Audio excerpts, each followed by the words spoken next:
ಸ್ನೇಹಿತರೆ, ಮೀಡಿಯಾ ಮಾಸ್ಟರ್ಸ್ಗೆ ಸ್ವಾಗತ ಸುಸ್ವಾಗತ. ಗೆಳೆಯರೆ, ಬಾಂಗ್ಲಾದೇಶದಲ್ಲಿ ಹಿಂದೂಗಳ ರಕ್ತಪಾತ ಇನ್ನೂ ನಿಂತಿಲ್ಲ.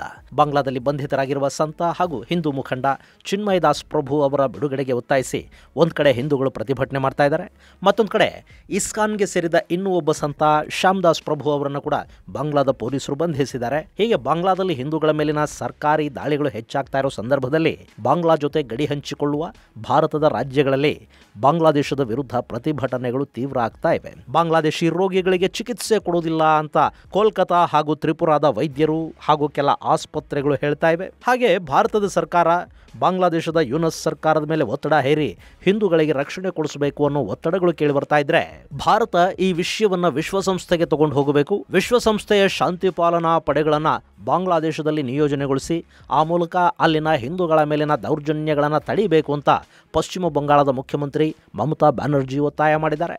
ಮತ್ತೊಂದು ಕಡೆ ಸುಮಾರು 1,000ಕ್ಕೂ ಹೆಚ್ಚು ಸಂತರು ಭಾರತ ಮತ್ತು ಬಾಂಗ್ಲಾದ ಗಡಿಯಲ್ಲಿ ಪ್ರತಿಭಟನೆಯನ್ನು ಮಾಡ್ತಾ ಇದ್ದಾರೆ. ಈ ಮಧ್ಯೆ ತ್ರಿಪುರಾದಲ್ಲಿ ಬಾಂಗ್ಲಾ ರಾಜತಾಂತ್ರಿಕ ಕಚೇರಿಯ ಮೇಲೆ ಅಲ್ಲಿನ ಪ್ರತಿಭಟನಾಕಾರರು ದಾಳಿ ಮಾಡಿದ್ದಾರೆ. ಹಾಗಾದರೆ ಬಾಂಗ್ಲಾದ ಹಿಂದೂಗಳ ರಕ್ಷಣೆಗೆ ಭಾರತ ಮಾಡಬಹುದಾದ ತಕ್ಷಣದ ಕೆಲಸ ಏನು? ಈ ಬಗ್ಗೆ ಭಾರತ ಸುಮ್ಮನಿದೆ ಯಾಕೆ? ಬನ್ನಿ ನೋಡೋಣ.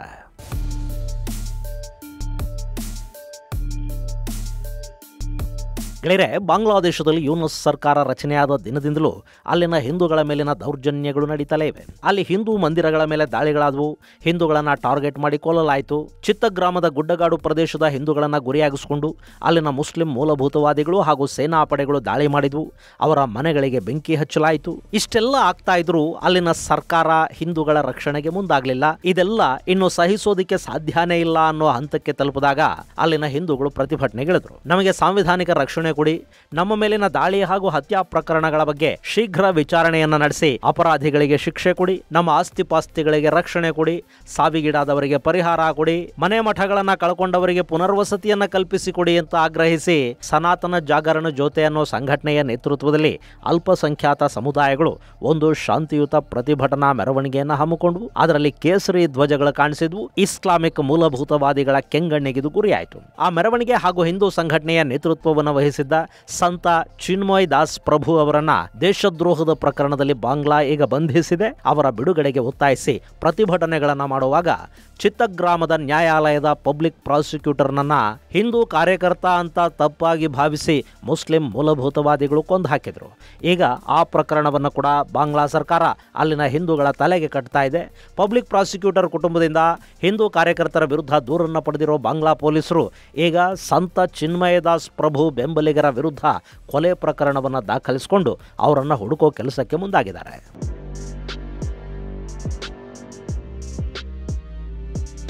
ಇನ್ನು ಇಸ್ಕಾನ್, ಇಲ್ಲಿ ಚಿನ್ಮಯ ಪ್ರಭು ಬಂಧನಕ್ಕೀಡಾದ ಕೂಡಲೇ ಇಸ್ಕಾನ್ ನಮಗೂ ಪ್ರಭುಗಳಿಗೂ ಯಾವ ಸಂಬಂಧವೂ ಇಲ್ಲ, ಅವರನ್ನು ನಾವು ಈ ಹಿಂದೆನೇ ಇಸ್ಕಾನ್ನಿಂದ ಹೊರಹಾಕಿದ್ವಿ ಅಂತ ಹೇಳೋ ಮೂಲಕ ತನ್ನ ಹೇಡಿತನವನ್ನು ತೋರಿಸ್ಕೊಂಡಿದೆ. ಅಷ್ಟೇ ಅಲ್ಲ, ಕೋಲ್ಕತಾ ಇಸ್ಕಾನ್ ಬಾಂಗ್ಲಾದಲ್ಲಿ ತನ್ನ ಅನುಯಾಯಿಗಳಿಗೆ ನೀವು ತಿಲಕ ಇಟ್ಕೋಬೇಡಿ, ಜಪಮಣಿ ಕಾಣೋ ಹಾಗೆ ಹಿಡ್ಕೊಂಡು ಓಡಾಡಬೇಡಿ, ಕೇಸರಿ ಬಟ್ಟೆ ಹಾಕೋಬೇಡಿ, ನಿಮ್ಮನ್ನು ನೀವು ಕಾಪಾಡಿಕೊಳ್ಳಿ, ಎಚ್ಚರವಾಗಿರಿ ಅನ್ನೋ ಸಲಹೆಯನ್ನು ಬೇರೆ ಕೊಟ್ಟಿದೆ. ಇಷ್ಟಾದರೂ ಅಲ್ಲಿನ ಹಿಂದೂಗಳು ಇಸ್ಕಾನ್ ಪರ ನಿಂತಿದ್ದಾರೆ.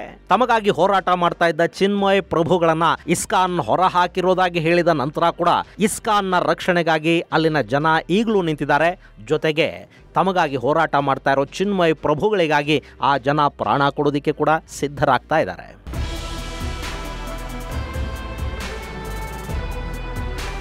ಗೆಳೆಯರೆ, ಅಲ್ಲಿ ಹಿಂದೂಗಳ ಮೇಲೆ ಮಾತ್ರ ಅಲ್ಲ, ಬಾಂಗ್ಲಾದ ಜನಕ್ಕೆ ಭಾರತದ ಮೇಲೆ ಕೂಡ ದ್ವೇಷ ಇದೆ. ಬಾಂಗ್ಲಾದ ಹುಟ್ಟಿಗೆ ಕಾರಣವಾದ ಭಾರತವನ್ನು ಅಲ್ಲಿನ ಮೂಲಭೂತವಾದಿಗಳು ಎಷ್ಟು ದ್ವೇಷ ಮಾಡ್ತಾರೆ ಅಂದರೆ ಅಲ್ಲಿನ ಕೆಲ ಕಾಲೇಜುಗಳಲ್ಲಿ, ಢಾಕಾ ಯೂನಿವರ್ಸಿಟಿಯಲ್ಲಿ ಕೂಡ ನೆಲದ ಮೇಲೆ ತ್ರಿವರ್ಣ ಧ್ವಜವನ್ನು ಬರೆದು ಅದರ ಮೇಲೆ ನಡೆದಾಡುವುದಕ್ಕೆ ಅಲ್ಲಿನ ವಿದ್ಯಾರ್ಥಿಗಳಿಗೆ ತಿಳಿಸಲಾಗ್ತಾ ಇದೆ.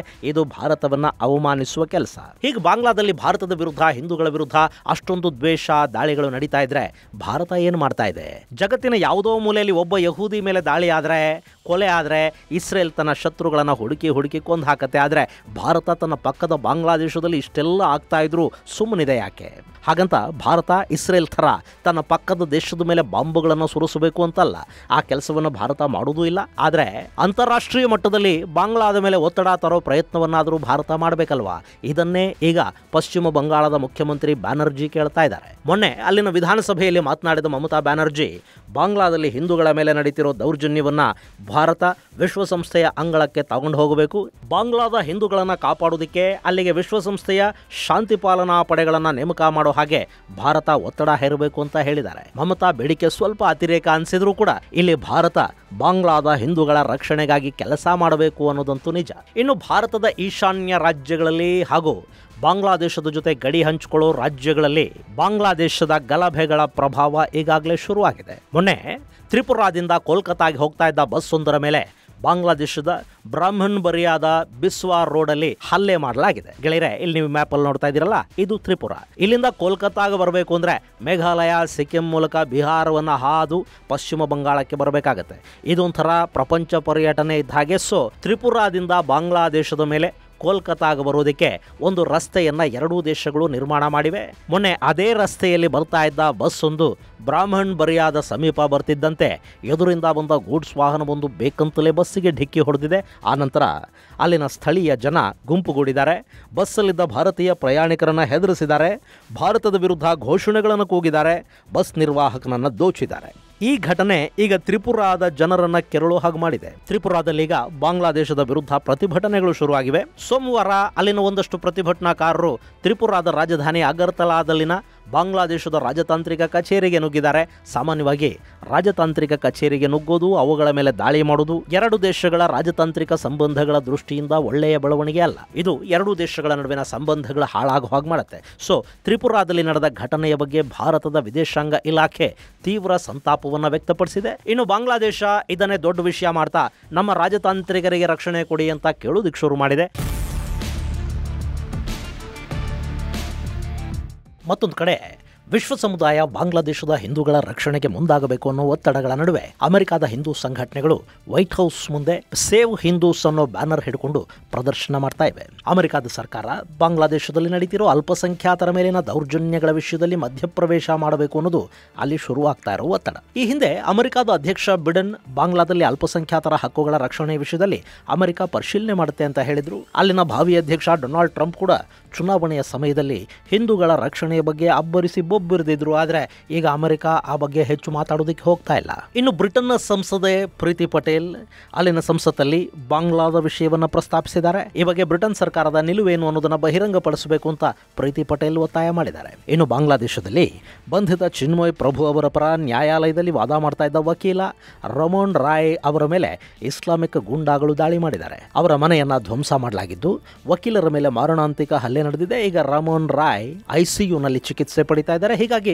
ಅಲ್ಲಿಗ ಸಂತ ಚಿನ್ಮಯ್ ದಾಸ್ ಅವರ ಪರ ವಾದ ಮಾಡೋದಕ್ಕೆ ಕೂಡ ವಕೀಲರಿಲ್ಲದ ಪರಿಸ್ಥಿತಿ ನಿರ್ಮಾಣ ಆಗಿದೆ. ಇನ್ನು ಅಲ್ಲಿ ನ್ಯಾಯಯುತ ವಿಚಾರಣೆ, ಸಂತ ಚಿನ್ಮಯ ಪ್ರಭುಗಳಿಗೆ ನ್ಯಾಯ ಸಿಗೋದು, ಇದೆಲ್ಲ ಕನಸಿನ ಮಾತು ಅನ್ನೋ ವಾತಾವರಣ ನಿರ್ಮಾಣ ಆಗಿದೆ. ಈ ಹೊತ್ತಲ್ಲಿ ಭಾರತ ಬಾಂಗ್ಲಾದೇಶದ ಹಿಂದೂಗಳಿಗೆ ರಕ್ಷಣೆ ಕೊಡಿಸೋ ವಿಷಯದಲ್ಲಿ ಮಧ್ಯಪ್ರವೇಶ ಮಾಡಬೇಕು. ಅಲ್ಲಿನ ಸರ್ಕಾರದ ಮೇಲೆ ಒತ್ತಡ ಹೇರೋ ಕೆಲಸವನ್ನು ಮಾಡಬೇಕು. ಅದಕ್ಕಾಗಿ ಯಾವ ಮಾರ್ಗವನ್ನ ಅನುಸರಿಸಿದ್ರೂ ತಪ್ಪೇನಿಲ್ಲ. ಇಲ್ಲಿ ಭಾರತ ಬಾಂಗ್ಲಾದ ಮೇಲೆ ಯುದ್ಧ ಘೋಷಣೆ ಮಾಡಲಿ, ಸೈನಿಕ ಕಾರ್ಯಾಚರಣೆಗೆ ಮುಂದಾಗ್ಲಿ ಅಂತ ಯಾರು ಕೇಳ್ತಾ ಇಲ್ಲ. ಆದ್ರೆ ರಾಜತಾಂತ್ರಿಕ ಮಾರ್ಗದಲ್ಲಿ ಕೂಡ ಬಾಂಗ್ಲಾ ಸರ್ಕಾರದ ಮೇಲೆ ಒತ್ತಡವನ್ನು ತಂದು ಅವರು ಮಂಡಿಯೂರೋ ಹಾಗೆ ಮಾಡೋದಕ್ಕೆ ಸಾಕಷ್ಟು ಮಾರ್ಗಗಳಿವೆ. ಇನ್ನು ಭಾರತದ ಸರ್ಕಾರ ಬಾಂಗ್ಲಾದೇಶದ ಹಿಂದೂಗಳ ಕಾಪಾಡೋದಕ್ಕೆ ಏನು ಮಾಡ್ತಾ ಇಲ್ಲ ಅಂತ ಅನ್ನಿಸಿದ ನಂತರ ತ್ರಿಪುರಾ ಹಾಗೂ ಕೋಲ್ಕತಾಗಳಲ್ಲಿನ ಒಂದಷ್ಟು ಖಾಸಗಿ ಆಸ್ಪತ್ರೆಗಳು ಹಾಗೂ ವೈದ್ಯರು ಬಾಂಗ್ಲಾದೇಶದ ಪ್ರಜೆಗಳಿಗೆ ನಾವು ಚಿಕಿತ್ಸೆಯನ್ನೇ ಕೊಡುವುದಿಲ್ಲ ಅನ್ನೋ ನಿರ್ಧಾರವನ್ನು ಕೈಗೊಂಡಿದ್ದಾರೆ. ಇಲ್ಲಿ ಸಿಲಿಗುರಿಯ ವೈದ್ಯರೊಬ್ಬರು ತಮ್ಮ ಕ್ಲಿನಿಕ್ ಅಲ್ಲಿ ಭಾರತದ ಬಾವುಟದ ಚಿತ್ರ ಹಾಕಿ ಇದಕ್ಕೆ ನಮಿಸಿ ನಮ್ಮ ಆಸ್ಪತ್ರೆಯ ಒಳಗೆ ಬನ್ನಿ ಅಂತ ಬೋರ್ಡ್ ಹಾಕಿದ್ದಾರೆ. ಅದರಲ್ಲೂ ವಿಶೇಷವಾಗಿ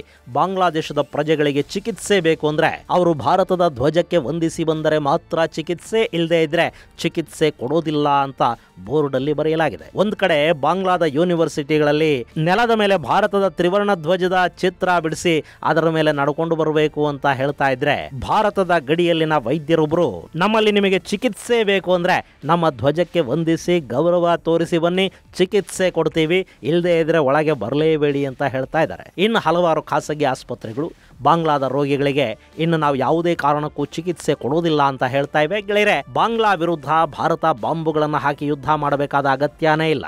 ಇಂಥ ಒಂದು ನಿರ್ಬಂಧದ ಯುದ್ಧ ಶುರು ಮಾಡಿದ್ರೂ ಕೂಡ ಬಾಂಗ್ಲಾ ತನಗತಾನೆ ದಾರಿಗೆ ಬಂದುಬಿಡುತ್ತೆ. ಈ ಬಾಂಗ್ಲಾದೇಶ ಇದೆ ನೋಡಿ, ಇದು ವಿಪರೀತವಾಗಿ ಆಧಾರ ಪಟ್ಟಿರೋದು ಭಾರತ ಮತ್ತು ಚೈನಾಗಳ ಮೇಲೆ. ಅಲ್ಲಿನ ಜನ ಬದುಕೋದಿಕ್ಕೆ ಅವರು ನಾಳೆ ಹೊಟ್ಟೆ ತುಂಬ ತಿನ್ನಬೇಕು ಅಂದ್ರು, ಆರೋಗ್ಯವಾಗಿ ಇರಬೇಕು ಅಂದ್ರು ಅವರಿಗೆ ಭಾರತದ ಅಗತ್ಯ ತುಂಬಾನೇ ಇರುತ್ತೆ. ಗೆಳೆಯರೆ, ಬಾಂಗ್ಲಾದೇಶ ಹಾಗೂ ಭಾರತದ ನಡುವೆ ಸುಮಾರು $11 ಬಿಲಿಯನ್ ವಾರ್ಷಿಕ ವ್ಯಾಪಾರ ವಹಿವಾಟು ನಡೆಯುತ್ತೆ. ಅವರಿಗೆ ಬೇಕಾದ ಅಕ್ಕಿ ಭಾರತದಿಂದ ಹೋಗಬೇಕು.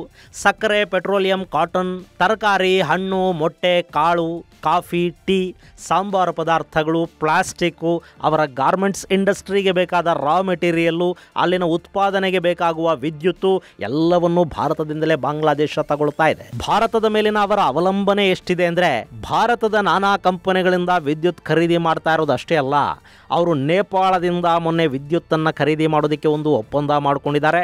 ನೇಪಾಳದಿಂದ ಆ ವಿದ್ಯುತ್ತು ಬಾಂಗ್ಲಾದೇಶವನ್ನು ತಲುಪಬೇಕು ಅಂದರೂ ಕೂಡ ಅದಕ್ಕೆ ಭಾರತದ ನೆರವನ್ನು ಅವರು ಪಡ್ಕೋಬೇಕಾಗುತ್ತೆ. ಭಾರತದ ಗ್ರಿಡ್ಗಳ ಮೂಲಕವೇ ಆ ವಿದ್ಯುತ್ತು ಬಾಂಗ್ಲಾದೇಶವನ್ನು ತಲುಪಬೇಕು. ಈ ಮಟ್ಟದ ಡಿಪೆಂಡೆನ್ಸಿ ಇರೋ ದೇಶವನ್ನು ಹಣಿಬೇಕು ಅಂತ ಭಾರತ ಮನಸ್ಸು ಮಾಡಿದರೆ ಅದು ಎಷ್ಟು ಹೊತ್ತಿನ ಕೆಲಸ ಹೇಳಿ. ಇನ್ನು ಬಾಂಗ್ಲಾದೇಶದಿಂದ ಪ್ರತಿ ವರ್ಷ ಸುಮಾರು 4 ಲಕ್ಷ ಮಂದಿ ಚಿಕಿತ್ಸೆಗೆ ಅಂತಲೇ ಭಾರತಕ್ಕೆ ಬರ್ತಾರೆ. ಇಲ್ಲಿ ಭಾರತ ಬೇರೆ ಏನು ಮಾಡಬೇಕಾಗಿಲ್ಲ. ಮಾನವ ಹಕ್ಕುಗಳ ಉಲ್ಲಂಘನೆ ಆಗ್ತಾ ಇದೆ, ಅಲ್ಲಿನ ಅಲ್ಪಸಂಖ್ಯಾತರ ಮೇಲೆ ದಾಳಿಗಳಾಗ್ತಾ ಇವೆ. ಈ ಕಾರಣಕ್ಕೆ ಬಾಂಗ್ಲಾ ಮೇಲೆ ನಾವು ನಿರ್ಬಂಧಗಳನ್ನು ವಿಧಿಸ್ತಾ ಇದ್ದೀವಿ ಅಂತ ಹೇಳಿ ಭಾರತ ಮತ್ತು ಬಾಂಗ್ಲಾ ನಡುವಿನ ಗಡಿಯನ್ನು ಮುಚ್ಚಿ ವ್ಯಾಪಾರ ವಹಿವಾಟುಗಳನ್ನು ಸ್ಥಗಿತಗೊಳಿಸಿ ಬಾಂಗ್ಲಾಗೆ ಕೊಡ್ತಾ ಇರೋ ಕರೆಂಟನ್ನು ನಿಲ್ಲಿಸಿ ಇಲ್ಲಿರೋ ಬಾಂಗ್ಲಾದೇಶದ ಅಕ್ರಮ ವಲಸಿಗರನ್ನ ಹುಡುಕಿ ಕತ್ತಿಡಿದು ಬಾಂಗ್ಲಾಗೆ ನೂಕಿ ಬಂದರೂ ಸಾಕು, ಬಾಂಗ್ಲಾದೇಶ ದಾರಿಗೆ ಬಂದ್ಬಿಡುತ್ತೆ. ಅಲ್ಲಿನ ರೋಗಿಗಳಿಗೆ ನಾವು ಚಿಕಿತ್ಸೆ ಕೊಡೋದಿಲ್ಲ, ಅವರು ಭಾರತಕ್ಕೆ ಬರೋದು ಬೇಡ ಅಂತ ಭಾರತ ಬಾಗಿಲು ಮುಚ್ಚಿದ್ರೆ, ಬಾಂಗ್ಲಾದೇಶಕ್ಕೆ ಭಾರತ ಸರಬರಾಜು ಮಾಡ್ತಾ ಇರೋ ಔಷಧಗಳನ್ನ ನಿಲ್ಲಿಸಿಬಿಟ್ರೆ ಬಾಂಗ್ಲಾದಲ್ಲಿ ಮೆಡಿಕಲ್ ಎಮರ್ಜೆನ್ಸಿ ಶುರು ಆಗುತ್ತೆ. ಯುರೋಪಿಯನ್ ದೇಶಗಳಿಂದ ಔಷಧವನ್ನ ಕೊಳ್ಳೋ ಶಕ್ತಿಯಂತೂ ಅಲ್ಲಿನ ಜನಕ್ಕಿಲ್ಲ. ಅದನ್ನ ಸಬ್ಸಿಡಿ ದರದಲ್ಲಿ ಒದಗಿಸೋದಕ್ಕೆ ಬಾಂಗ್ಲಾ ಸರ್ಕಾರಕ್ಕೂ ಸಾಧ್ಯ ಆಗೋದಿಲ್ಲ. ಈಗಾಗಲೇ ಆರ್ಥಿಕವಾಗಿ ಹಳ್ಳ ಹಿಡಿದು ಹೋಗಿರೋ ಬಾಂಗ್ಲಾದೇಶದ ಮೇಲೆ ಭಾರತ ವ್ಯಾಪಾರ ನಿರ್ಬಂಧವನ್ನು ಹೇರಿದ್ರೆ ಇನ್ನಷ್ಟು ಅಧಃಪಾತಾಳಕ್ಕದು ಹೋಗುತ್ತೆ. ಈಗಾಗಲೇ ಆ ಕೆಲಸವನ್ನ ಭಾರತದ ಗಡಿ ರಾಜ್ಯಗಳು ಮಾಡೋದಕ್ಕೆ ಶುರು ಮಾಡಿವೆ. ಅಸ್ಸಾಂ ಹಾಗೂ ತ್ರಿಪುರಾಗಳು ಬಾಂಗ್ಲಾದೇಶದ ಜೊತೆಗಿನ ಎಲ್ಲ ವ್ಯಾಪಾರ ಸಂಬಂಧಗಳನ್ನು ಕಡಿತಗೊಳಿಸಿಕೊಂಡಿವೆ. ಹಾಗೆ ತ್ರಿಪುರಾದಿಂದ ಬಾಂಗ್ಲಾದೇಶಕ್ಕೆ ಹೋಗ್ತಾ ಇರೋ ವಿದ್ಯುತ್ತಿಗೆ ಸಂಬಂಧಪಟ್ಟ ಹಾಗೆ ಸುಮಾರು $130 ಬಿಲಿಯನ್ ಬಾಕಿ ಹಣ ಏನಿದೆ ಅದನ್ನ ತಕ್ಷಣ ಪಾವತಿಸುವಂತೆ ಬಾಂಗ್ಲಾದೇಶದ ಮೇಲೆ ಒತ್ತಡ ಹೇರೋ ಕೆಲಸ ಕೂಡ ಆಗ್ತಾ ಇದೆ. ಈಗ ಭಾರತದ ಗಡಿ ರಾಜ್ಯಗಳು ಮಾಡೋದಕ್ಕೆ ಹೊರಟಿರೋ ಕೆಲಸವನ್ನ ಭಾರತದ ಕೇಂದ್ರ ಸರ್ಕಾರ ಅಧಿಕೃತವಾಗಿ ಮಾಡೋದಕ್ಕೆ ಮುಂದಾದ್ರೆ ಬಾಂಗ್ಲಾ ಭಾರತದ ಮುಂದೆ ಮಂಡಿಯೂರದೆ ಬೇರೆ ದಾರಿನೇ ಇರುವುದಿಲ್ಲ. ಆದರೆ ಹಾಗೆ ಮಾಡೋದಕ್ಕೆ ಬಾಂಗ್ಲಾದಲ್ಲಿನ ಹಿಂದೂಗಳನ್ನ ಕಾಪಾಡೋ ನಿಟ್ಟಲ್ಲಿ ನಮ್ಮ ಕೇಂದ್ರ ಸರ್ಕಾರ ಕಾರ್ಯಪ್ರವೃತ್ತ ಆಗುತ್ತಾ ಕಾದು ನೋಡಬೇಕಿದೆ. ಇದು ಗೆಳೆಯರೆ ಬಾಂಗ್ಲಾದಲ್ಲಿ ಹಿಂದೂಗಳ ಮೇಲೆ ನಡೀತಿರೋ ದಾಳಿಗೆ ಸಂಬಂಧಪಟ್ಟ ಒಂದಷ್ಟು ಮಾಹಿತಿ. ಮುಂದಿನ ಸಂಚಿಕೆಯಲ್ಲಿ ಮತ್ತಷ್ಟು ವಿಶೇಷಗಳ ಜೊತೆ ಮತ್ತೆ ಭೇಟಿಯಾಗೋಣ. ಅಲ್ಲಿವರೆಗೆ ಜೈ ಹಿಂದ್, ಜೈ ಕರ್ನಾಟಕ.